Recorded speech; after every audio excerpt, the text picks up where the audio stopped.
Hello friends, आज के video में मैं आपको बताऊंगा कि आप समग्र शिक्षा की राशि का बल्क कस्टमाइजेशन कैसे करेंगे। यानी यदि आपके पास 3, 4, 5 वेंडर है और वोचर भी अलग अलग है, कई एक वोचर है, तो सभी वोचर का सभी वेंडर के अकाउंट में एक ही पीपीए से आप कैसे पेमेंट करेंगे। तो इसके लिए देखिए, मैं समय को बर्बाद नहीं करना चाहता हूँ, मैं सीधे आपको मुद्दे पर लाता हूँ। आप सबसे पहले बल्क कस्टमाइजेशन तैयार करने के लिए मास्टर्स के ऑप्शन को क्लिक कर देंगे। देखिए यहाँ पर है मास्टर्स। देखिए, वेंडर बनाने के लिए भी मास्टर्स और बल्क कस्टमाइजेशन के लिए भी masters.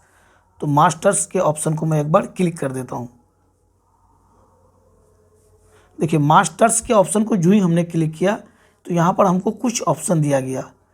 Bulk customisation, beneficiary management, vendors, locations. Vendor का काम अभी आपको करना नहीं है, आपको करना है क्या, बल्क कस्टमाइजेशन पर क्लिक। तो यहाँ पर आगे तीर दिया हुआ है, थोड़ा प्रेस करके रखिए। अब देखिए, इसको जो हम मास्टर्स को क्लिक किए, बल्क कस्टमाइजेशन को क्लिक किए, उसके बाद बल्क कस्टमाइजेशन यूजिंग एक्सेल, और उसके बाद है मैनेज। तो अभी आपको किस में क्लिक करना है, मैनेज पर क्लिक कर देना है। एक बार आप पुनः देख लें, मास्टर्स, बल्क कस्टमाइजेशन, उसके बाद मैनेज।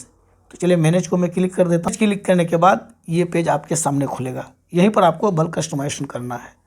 तो अब बल्क कस्टमाइजेशन कैसे करेंगे, सबसे पहले आपको स्कीम सेलेक्ट कर लेना है। तो चलिए मैं यहाँ पर स्कीम सेलेक्ट कर लेता हूँ। स्कीम है मेरा समग्र शिक्षा का, PR समग्र शिक्षा। चलिए इसको मैं सेलेक्ट कर लेता हूँ। चलिए, समग्र शिक्षा सेलेक्ट करने के बाद आपको यहाँ पर क्या करना है, देखिए यहाँ पर प्रोजेक्ट है, तो प्रोजेक्ट को सेलेक्ट आप ना करें, प्रोजेक्ट को यूँ ही छोड़ दें। उसके बाद अगला पॉइंट क्या है, कस्टमाइज नेम, यानी उस कस्टमाइजेशन का कुछ आप नाम रख देंगे। आप कुछ भी रख सकते हैं, ABC।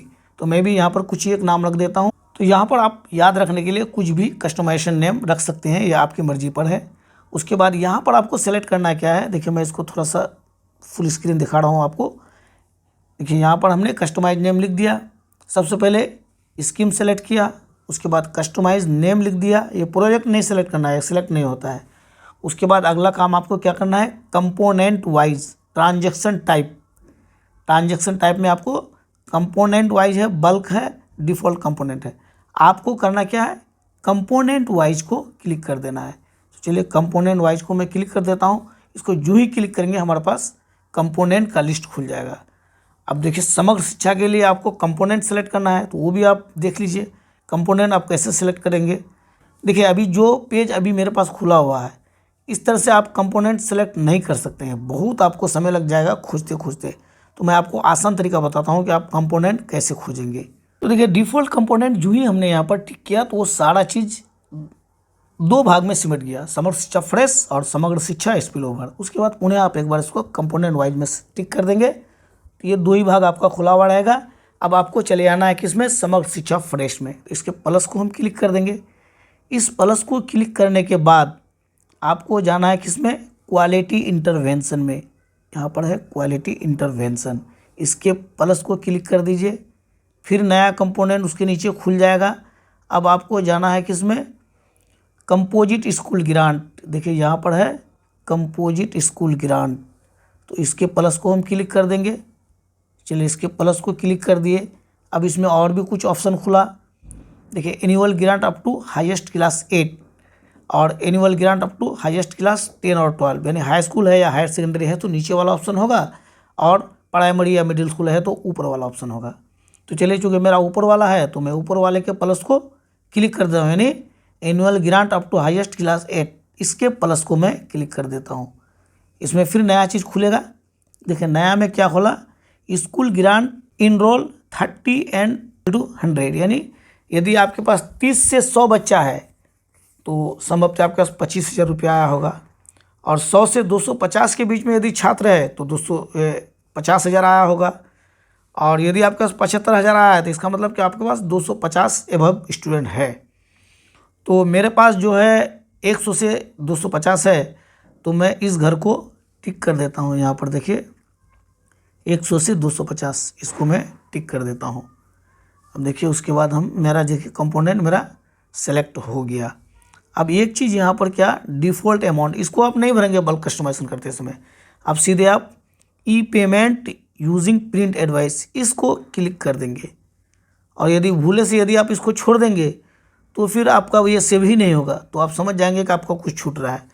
अब देखिए थोड़ा सा मैं दाहिने साइड में चल रहा हूँ, इसमें आपको ज़्यादा कुछ नहीं काम करना है, केवल आपको देखिए अकाउंट नंबर आपका सेलेक्ट किया हुआ है, आपको केवल वेंडर सेलेक्ट करना है। तो देखिए वेंडर वाला कॉलम को जो ही आप टिक करेंगे, चेक बॉक्स आगे में है, बेनिफिशियरी पे नहीं करना है, आपको वेंडर पे करना है। तो वेंडर का लिस्ट आपका खुल जाएगा, सभी वेंडर, चाहे आप उसको मैप किए हैं या आपने बनाया है स्वयं। तो यहाँ पर हम वेंडर को टिक करके उन वेंडर को सिलेक्ट कर लेते हैं जो जिसको अभी हमको जिसके अकाउंट में राशि देना है। तो वेंडर को हम क्लिक कर देते हैं। मेरे पास 5 वेंडर है तो 5 वेंडर को मैं टिक करूँगा। चलिए देखिए वेंडर का लिस्ट अब खुलेगा। अब देखिए वेंडर का लिस्ट मेरे पास खुल गया, और भी नीचे बहुत सब है, देखिए ढेर वेंडर है, देखिए बहुत सारा वेंडर है मेरे पास।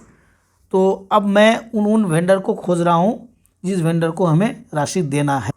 अब देखिए 5 वेंडर को अभी हमें पेमेंट करना है, तो 5 वेंडर को यहाँ से हमने टिक कर दिया। अब इस कस्टमाइजेशन को हम सेव कर देते हैं। तो सेव कहाँ से करेंगे, इसको थोड़ा सा मैं मिनिमाइज करके दिखाता हूँ। देखिए यहाँ पर सेव का ऑप्शन है, यहाँ से आप इसको सेव कर देंगे।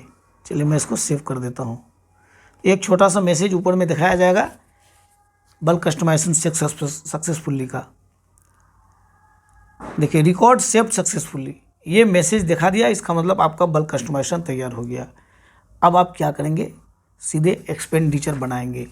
तो एक्सपेंडिचर बनाने के लिए आप सीधे यहाँ पर एक्सपेंडिचर में जा सकते हैं, अन्यथा आप होम को क्लिक करके भी एक्सपेंडिचर में जा सकते हैं। तो चलो एक बार मैं होम क्लिक कर देता हूँ। चलिए होम क्लिक करने के बाद फिर हम एक्सपेंडिचर को एक बार क्लिक कर देते हैं। एक्सपेंडिचर क्लिक करने के बाद ऐड न्यू कर देंगे। देखिए अब प्रोसेस बहुत आसान हो गया, बल्क कस्टमाइजेशन आपको हमने बढ़िया से समझा दिया। चलिए अब यहाँ पर आप क्या करेंगे, यहाँ पर सबसे पहले आप स्कीम सेलेक्ट कर लेंगे। तो BR समग्र शिक्षा, चलिए स्कीम हमने सेलेक्ट कर लिया। उसके बाद अगला पॉइंट है प्रोजेक्ट, ये आपको नहीं सेलेक्ट करना है। देखिए आपको क्या करना है, सबसे पहले स्कीम जो ही आप सेलेक्ट करेंगे, तो स्कीम चूँकि BR समग्र शिक्षा का है, उसके बाद आपका बल्क कस्टमाइजेशन जो अभी आपने बनाया वो यहाँ पर दाहिने साइड में सामने आ जाएगा। तो ये देखिए बल्क कस्टमाइजेशन मेरे पास आ गया है। ये ऊपर वाला बल्क कस्टमाइजेशन है, इसका पेमेंट हमने पहले कर दिया है। अभी नीचे वाला बल्क कस्टमाइजेशन जो अभी हमने तैयार किया, अब बल्क कस्टमाइजेशन में जो कस्टमाइजेशन नाम रखेंगे वो यहाँ पर केवल पहचानने का काम आता है, इसका उससे ज़्यादा कुछ काम है नहीं। तो अभी आप स्कीम सेलेक्ट करने के बाद और इधर आपको कुछ नहीं करना है, सीधे आप समग्र शिक्षा जो बल्क आपने तैयार किया वो लाल से लिखा हुआ है, इसको आप क्लिक कर दीजिए। चलिए इसको क्लिक कर दीजिए। अब यहाँ पर एजेंसी अकाउंट चॉइस, ये आपको कुछ नहीं करना है इसमें।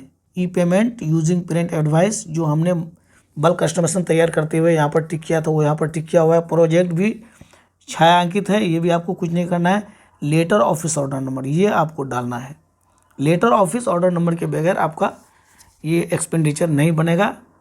तो लेटर ऑफिस ऑर्डर नंबर मैं डाल देता हूँ, यानी प्रस्ताव, इस एक्सपेंडिचर के लिए आपने कब प्रस्ताव लिया। संभवतः पहले आपने वोचर बनाया है, उसके बाद प्रस्ताव लेके उन वोचर को सर्वसम्मति से पारित किया होगा, तो वो डेट आप यहाँ पर डाल देंगे और वोचर नंबर जो भी होगा आप अपने हिसाब से डाल देंगे। तो मैं भी एक यहाँ पर लेटर ऑफिस ऑर्डर नंबर डाल देता हूँ। इसी तरह से आप लेटर ऑफिस ऑर्डर नंबर कुछ भी डाल सकते हैं, केवल वोचर नंबर भी डाल के छोड़ देंगे, कोई दिक्कत नहीं होगा उतना। उसके बाद आपको क्या करना है, चूज फाइल, यहाँ पर आपको फाइल को अपलोड करना है। देखिए यहाँ अपलोड का ऑप्शन है यहाँ पर, और यहाँ पर चूज फाइल दिया हुआ है। तो आप क्या करेंगे, चूज फाइल जो ही आप करेंगे आपको आपके फाइल में लेके पहुँचा देगा। तो फाइल में लेके पहुँचा देगा तो आपको पहले से ही क्या करना है, जो वोचर आपके पास है, जो प्रस्ताव संख्या यदि है उसका भी यदि आपने फ़ोटो करके रखा है तो उसको PDF फॉर्म में करके रखेंगे। तो PDF फॉर्म में जो ही करके एक जगह आप रखेंगे, यानी सभी को एक साथ में PDF बनाना है, तो यहाँ से आप सेलेक्ट कर लेंगे। तो देखिए मैं भी इसको सेलेक्ट कर लेता हूँ, आप भी थोड़ा सा देख लीजिए। देखिए चूज फाइल को मैं क्लिक कर देता हूँ। देखिए चूज फाइल को जो ही मैंने क्लिक किया, यहाँ पर फाइल का ऑप्शन आ गया, तो यहाँ पर फाइल को मैं क्लिक कर देता हूँ। अब देखिए ये फाइल आया। अब कौन सा है भाई, तो वो फाइल मेरा किस में है, इसके लिए मैं क्या करूँगा, एडोब स्कैन में था, तो एडोब स्कैन को मैं क्लिक कर देता हूँ। अब उसको हमें यहाँ पर खोजना है, चूँकि बहुत सारा फाइल मेरे पास से पड़ा हुआ, तो जो फाइल हमने बनाया है, जो वोचर हमने यहाँ पर PDF बना के रखा है, उसको यहाँ पर खोज के मैं सेलेक्ट कर लेता हूँ। यहाँ पर वो फाइल मिल गया, तो इसको शेयर होने के लिए कि भाई क्या यही वोचर मेरा है या कुछ अलग है, तो आप यहाँ पर बीच में देखेंगे, यहाँ पर जो है थोड़ा सा यहाँ पर क्लिक करेंगे तो पूरा वोचर खुल जाएगा। एक बार उसको आप चेक करके देख लेंगे, अगर ये सही है तो इसको एक बार आप क्लिक कर देंगे, वो वहाँ जाके बैठ जाएगा। चलिए इसको मैं क्लिक कर देता हूँ। देखिए यहाँ पर जो उस फाइल का नाम हमने रखा था वो यहाँ पर आके सेट हो गया। उसके बाद हम अपलोड पर क्लिक कर देंगे, ये अपलोड हो जाएगा। अब देखिए फाइल मेरे पास सक्सेसफुली अपलोड हो गया। अब लेटर ऑफिस ऑर्डर नंबर और एक्चुअल ट्रांजैक्शन डेट, यहाँ पर 2 ऑप्शन आता है।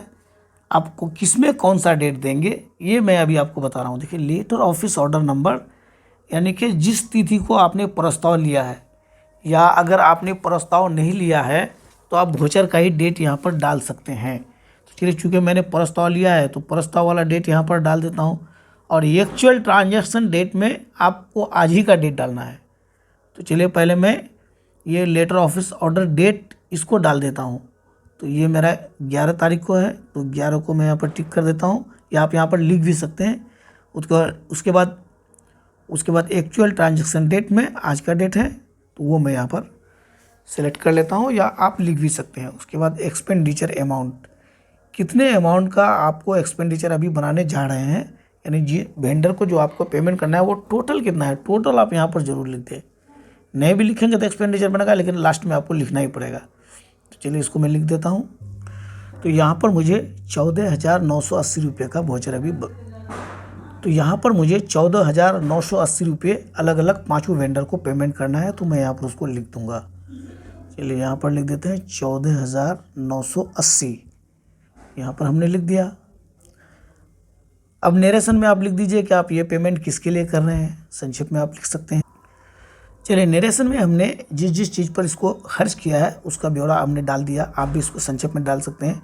उसके बाद सेट डिफ़ॉल्ट कंपोनेंट, इसको एक बार हम यहाँ पर टिक कर देते हैं, क्योंकि देखिए समग्र शिक्षा की राशि को खर्च करने के लिए आपको अलग अलग कंपोनेंट तो आता नहीं है, केवल स्कूल ग्रांट अप टू यानी कितना स्टूडेंट है, कितना राशि आपको आया है। तो कंपोनेंट मेरे पास एक ही यहाँ पर होगा, केवल स्कूल ग्रांट 100 to 250, यानी इतने बच्चे के लिए जो 50,000 रुपये की राशि आई है उसी को हमको यहाँ टिक कर देना है। अब हम क्या करेंगे, यहाँ पर बारी बारी से यहाँ पर एक चीज़ और टिक कर देंगे। यहाँ पर देखिए रेवेन्यू पर आप क्लिक कर देंगे, तो रेवेन्यू पर मैं क्लिक कर देता हूँ। यहाँ पर देखिए बारी बारी से देखिए 4 वेंडर मेरे पास खुला, 5 वेंडर मेरे पास खुला है। तो 5वें वेंडर को बारी बारी से हम टिक करके उसको पेमेंट कर देंगे। तो पहला वेंडर है मेरे पास, इसके आगे जो चेक बॉक्स है इसको एक बार क्लिक करेंगे। ये थोड़ा सा प्रोसेसिंग में टाइम लगा, आपको हड़बड़ाना नहीं है, वो भी मोबाइल से चूँकि काम हो रहा है तो थोड़ा समय अधिक ले रहा है। पहला वेंडर को हमने टिक किया, इसके सामने कितना राशि डालना है, या आप चाहें तो बारी बारी से सबको आप क्लिक करके आगे खोल सकते हैं। चलिए मैं बारी बारी से सबको खोल लेता हूँ, सबको टिक कर देता हूँ। पहले टिक ही कर देता हूँ, बाद में राशि भर देंगे। तो इसको भी टिक कर देता हूँ। देखिए सभी वेंडर को हमने टिक कर दिया। अब उसके सामने राशि भरने का ऑप्शन खुल गया। तो अब देखिए यहाँ बारी बारी से मैं राशि सबका डाल देता हूँ। यहाँ पर जो 00 था उसको हमने हटा दिया, अब इसका राशि हम डाल देते हैं। सभी वेंडर के सामने राशि हमने डाल दिया है। राशि डालने के बाद यहाँ पर ऊपर में जरा सा आप ध्यान दीजिए, यहाँ पर ये ग्रोस आ गया, यानी टोटल यहाँ पर मैं जूम करके दिखाता हूँ 14,980 रुपये आ गया। और उससे पहले ही हमने सभी वोचर को जोड़ करके ऊपर में लिख दिया था कितना, 14,980। तो ऊपर में भी आपको एक बार दिखा देता हूँ। डिफ़ॉल्ट कंपोनेंट में हमने यहाँ पर 14,980 रुपया डाला था। और यहाँ पर जो है सभी वेंडर को पेमेंट करने के बाद ये जो वेबसाइट ने हमको ग्रोस कर दिया, यानी 8 जोड़ दिया, तो ये 14,980।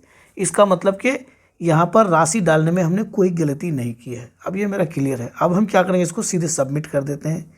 यहाँ नीचे सबमिट का ऑप्शन है, देखिए कितना आसान है, बहुत आसानी से आप बना सकते हैं। ये प्रोसेसिंग में टाइम लेता है, आपको हड़बड़ाना नहीं है। सबमिट करने के बाद यहाँ पर आएगा transaction has been saved successfully with voucher number. उसके बाद इसको आप ओके कर देंगे। ओके करने के बाद अब नीचे आ जाते हैं fund expenditure saved successfully, do you want to proceed with pay detail. इसको भी आप यस कर देंगे। अब काम आपका आसान होगा, केवल आपको यस करके ही जाना है, अब लिखना कुछ नहीं है। देखिए अब इस तरह का पेज मेरे पास सामने आ गया। ये आ गया e payment using print advice last में है। उसके बाद टोटल अमाउंट सबका आ गया सामने में सभी वेंडर का। इसको पुनः हम एक बार नेक्स्ट कर देंगे। चलिए नेक्स्ट कर देते हैं। नेक्स्ट करने के बाद फिर हम आगे बढ़ते हैं। चलिए यहाँ पर है क्या, नरेशन फॉर पासबुक, यानी पासबुक यदि आपके पास प्रिंट हो रहा है, पासबुक है, तो जैसे ये पहला पेमेंट आपने पहले व्यक्ति को किस काम के लिए दिया, तो पासबुक में यदि आप कुछ छपवाना चाहते हैं तो इस घर में आपको लिख देना है। क्योंकि मेरे पास पासबुक है नहीं इसलिए मैं इसको नहीं लिखता हूँ, हम लोग को पासबुक इशू नहीं हो रहा है। तो चलिए इसको हम कंफर्म कर देते हैं। आपको लिखना है तो प्रत्येक घर में आप लिख सकते हैं। कंफर्म कर देते हैं। देखिए पे डिटेल सेव्ड सक्सेसफुली। फिर यहाँ पर हम एक बार इसको नेक्स्ट कर देंगे। देखिए नेक्स्ट कर देने के बाद देखिए इस तरह का पेज आपके सामने में आएगा, यानी जितने वेंडर को जो जो राशि आपने दिया है यहाँ पर टोटल आ गया होगा। देखिए सभी राशि यहाँ पर दिखाई पड़ रहा है। उसके बाद यहाँ पर आप सबमिट फॉर अप्रूवल इसको क्लिक कर देंगे तो ये आपको अप्रूवल के लिए सबमिट हो जाएगा। चलिए सबमिट फॉर अप्रूवल इसको मैं क्लिक कर देता हूँ। देखिए ऊपर में एक मैसेज देगा, रिकॉर्ड सबमिटेड सक्सेसफुली, यानी अप्रूवल के लिए सबमिट हो गया। तो एक्सपेंडिचर मेरा बन के तैयार हो गया। अब हमें अप्रूवर आईडी से इसको अप्रूव करना है।